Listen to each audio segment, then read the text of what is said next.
Hey guys, somebody asked me about showing you how to make these, so I'm gonna try and do this. I'm not a real pro at this video stuff yet. So anyway, my name is Marilyn. Hi. I wanted to show you. Here's some of the things you got to start out with. It's good to have willow or any kind of, like this came off of my choke cherry tree. There's a picture. Yeah, isn't that a pretty dark, really dark wood? I love it. And they don't have to be super flexible because you're going to be going straight, but because we're bending them over and under, if you go to bend them, if you go to bend and it breaks real easy, what am I trying to say? If it breaks easy, I would suggest soaking it in hot water if you really want to use those. Otherwise, try to get something that's relatively flexible. Usually the new growth is the best. Hang on. It's good to harvest they call it red dogwood here, but it's red willow in my mind. But if you get the ends that are the new growth, you can harvest that.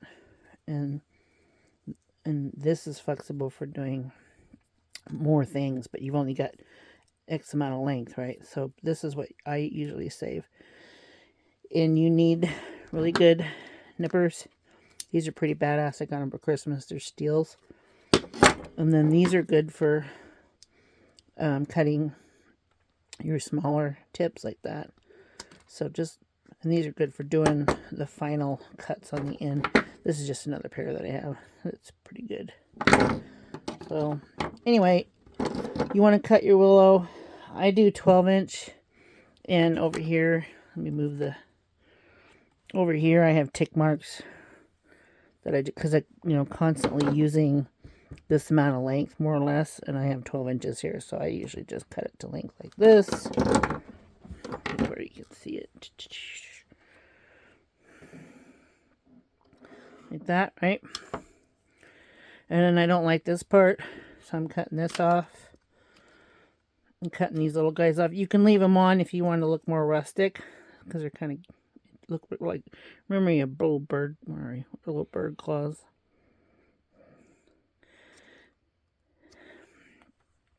There's another 12 inches. You're going to cut some off, so if you got a janky end, that's not a big deal. If it's got a really bad curve, if it's flexible enough, you can straighten it out. So there's those. And there's another piece. So I've got this here. So I'm going to show you how I trim it down. So you want to trim down all the good stuff, right? So you've got, and this wood is really waxy. I don't know if you can see it, but it's a very waxy willow, which I like. I got a nice long piece there, so I'll be able to save that up. God damn it! What? Okay. The old man needed something, so just try to catch up as much. These smaller pieces, you could make little bitty stars, but they're also good. I'll show you what they're good for, but you just gotta cut them. Length is an important thing. So this guy you can use in your star, but he's beefier. So if you want to do a bigger star or use it for something else, just save it. Because like I said, this is all good stuff. So anyway, I'm going to cut up a bunch of willow and then I'll come back. As soon as I can pop. Okay, now you've got 15 cut and they're in 5 sets of 3. And then I'm going to sit here and show you what to do next. Because it's fit. I have a bunch of this artificial sinew. What? If you're a beginner, the beginning way to do it is to, tie. I'll do the beginner way for you so you can, when you get better, you won't need to do this first step that I'm going to do. As soon as I find my snippers. Right. So I'm going to loosely tie each end to help keep everything under control. You don't have to do this, but beginner might, so you get the hang of what's going on. And it doesn't have to be, because you're going to cut these later. so you don't have to get crazy with it. I just do a simple knot like this and leave it.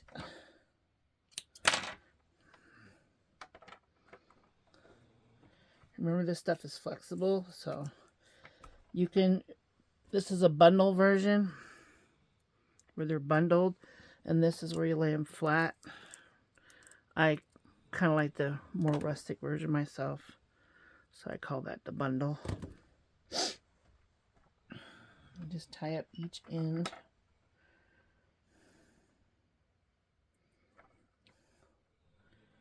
And you're just keeping things under control. It's just to help you learn how things are going to go, because there's a little bit of finicky. It's easy to a certain point, and then you've got to pay attention to what you're doing, because we are still, even though we're doing straight rod, we're still weaving. Okay.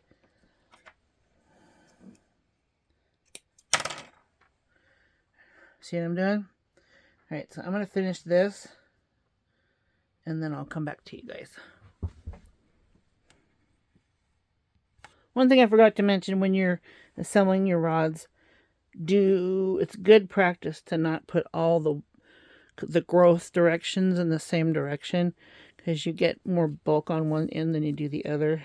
So you can flip it, and that way it kind of evens out the bulk. It's not going to be perfect, but that's just a detail I pay attention to. Okay, these are all tied off, as you can see. One of the other things I thought about while I was tying is that this is waxed linen. This is waxed linen. I think this is waxed polyester thread for sewing leather and heavy duty stuff. You don't have to use this, but when you're throwing your knot, all you have to do is make a surgeon knot and leave it, and you don't have to knot it, because you're going to cut these later on. Okay, so the next step is you pick your color that you might want to go. I've been liking the red and purple together, but I think I'll go with natural today. And get a good amount, you know, like 12 inches, I guess, if you really wanted to know that. And you're going to take your first two and cross them, one on top of the other.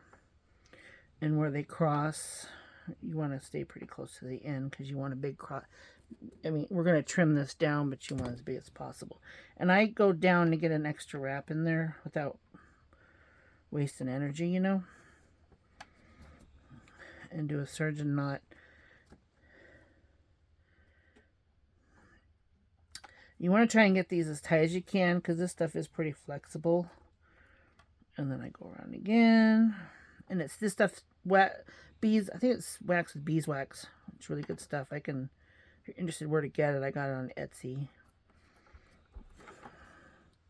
And tie that off. Don't get crazy. You don't have to finalize your tie, because we're going to be doing some finagling with this. So, and remember that when this dries, it'll shrink. So this will loosen up eventually anyway. And if it's just for decoration, so you shouldn't have to worry too much about it. But just know that's going to happen if you decide to sell these, right? So then I flip it over, and your next one goes, this one's on top, right? So that means this one's going to go under. This one's going to go over and under. There's where you've got to pay attention to your over-unders. And if you think about how you draw a star, right? You're putting it together the same way, only you've got to pay attention to your over-under. So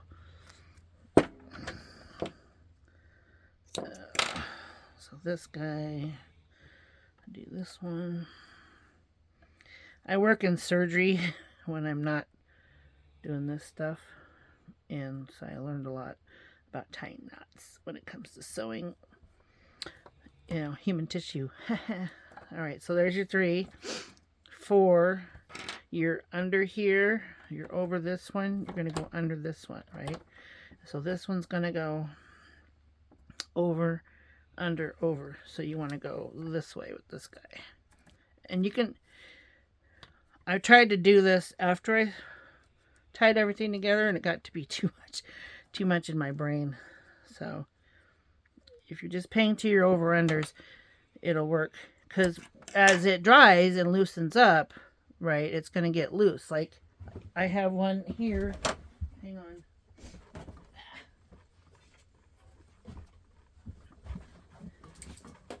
I made this one from lilac a couple years ago, and see how it's loose from being all dried up.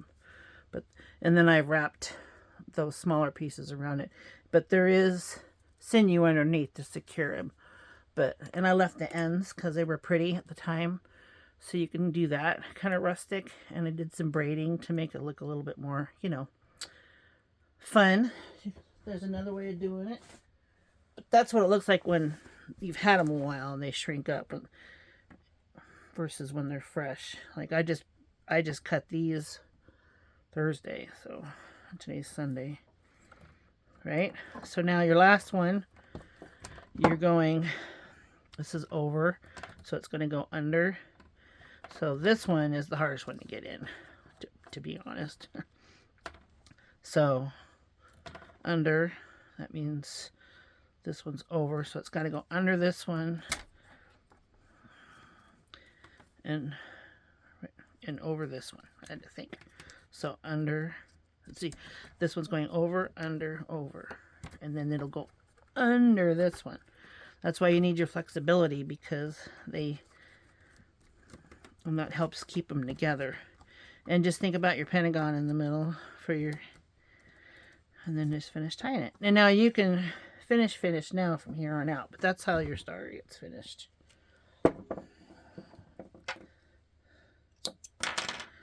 And you don't have to pre-cut, but some people like to pre-cut everything. Now I can go really tight, right? And this waxed thread is sticky, so just know that if you're have issues with stickiness, you can wear gloves, no big deal, but you've got to try and get this as tight as you can, right? So now that that's done, and I'll cut this guy. If you want to just tie with the white, you can do that too. It's up to you, but I like the sinew because it looks more natural. See, it sticks. Come on. And it's good to have these little sharp guys because you can get in there without cutting this or damaging your wood, right? So I'll do this guy now. Sorry if you can't see. I can't see what I'm filming when I'm down here talking, because I've got, you know, not the best video setup because I haven't really thought about teaching. Oh my gosh.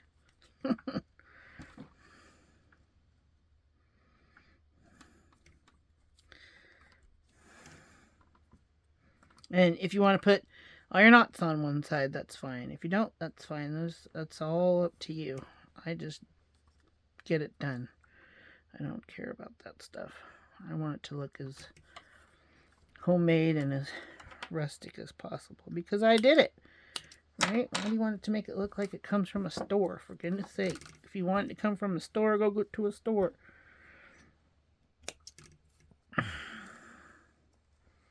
This guy just come right off. And if you got a long and a short, it's best to wrap the long around the short. You just hold it up like this, push down with your finger, and wrap it. And that way, it's easier on your hands, especially if you do these a lot, like I do. Mostly I do these well, this is the time of year to get the willow because it's the most flexible, or any of your other tree stuff.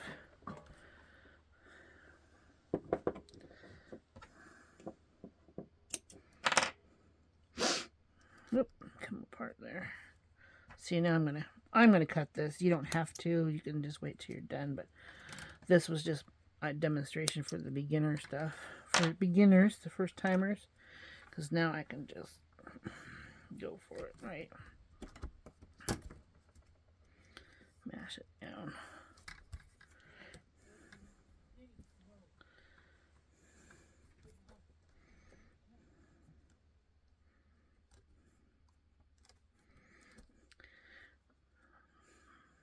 I'm out in my she shed, and my boyfriend lets the dogs out. They all want to come in and say hi, so he's trying to keep them from coming in because I told him I'm trying to film something here.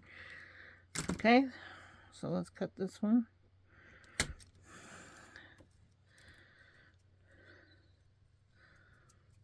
And this one.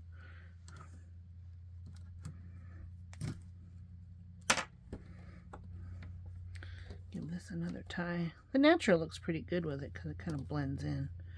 And then you can accent, if you wanted, you could accent these ends with wire. You could use that paper yarn. What is that stuff called?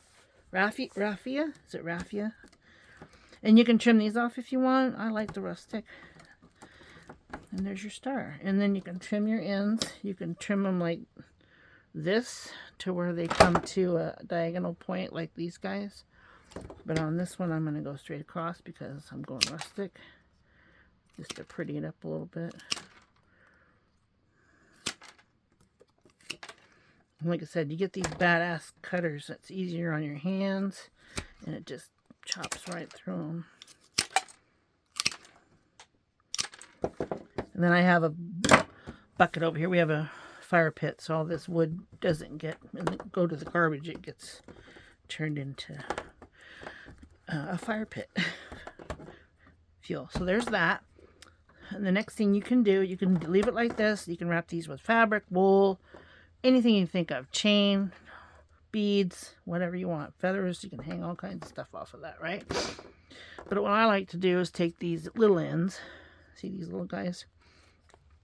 And a good way to make sure they're flexible is have a warm, you can soak them in hot water if you want, or just use your hands and make sure that they'll bend along, wrap around your finger. You're not, and I'll take this end.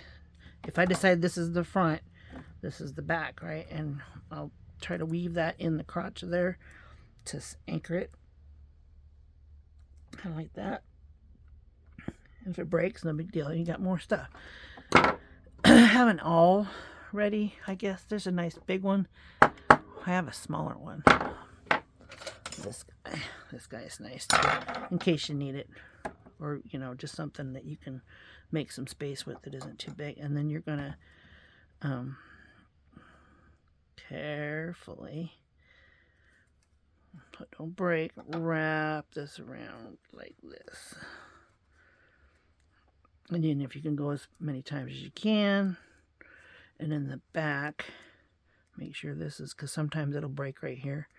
Back off a little bit. And secure it. And if you can back off again, securing in two is easier than securing in, makes it better than securing in one. Because then this doesn't peel back around, you know what I mean? So, I'm trying to get it. This is where you can use the awl to make a little hole. Oh, there it goes. It's taking off on me. There's a little bit of finagling here. That's why I'm just showing you this as a bonus, because you might want to do this in the beginning. Any kind of little grabulators you can get a hold of. Get under here. Just be gentle, because if you start cranking, it'll break. Unless you've got the good flexible stuff. We don't have a Willow. I have a friend that's got Willow, weaving Willow this year, and I'm going to go get some to try, because I haven't done any actual weaving yet, but this is going to be a stinker. Alright, stay. And you just have to do some finagling to make it look pretty. And then go back here, and this guy is good for small. This one's really good for small snips. And this is really good for basketry too. That's why I bought it, just to make baskets. For cutting your basket wood. And see how that covers that? Nice and pretty. So there's your star. So if you have any questions, just message me, because this is the first time I've ever done this on video. So hope you enjoyed it. And maybe we'll do another one another time, or a basket or something. I'm learning baskets. Okay. Thank you for watching. See you soon.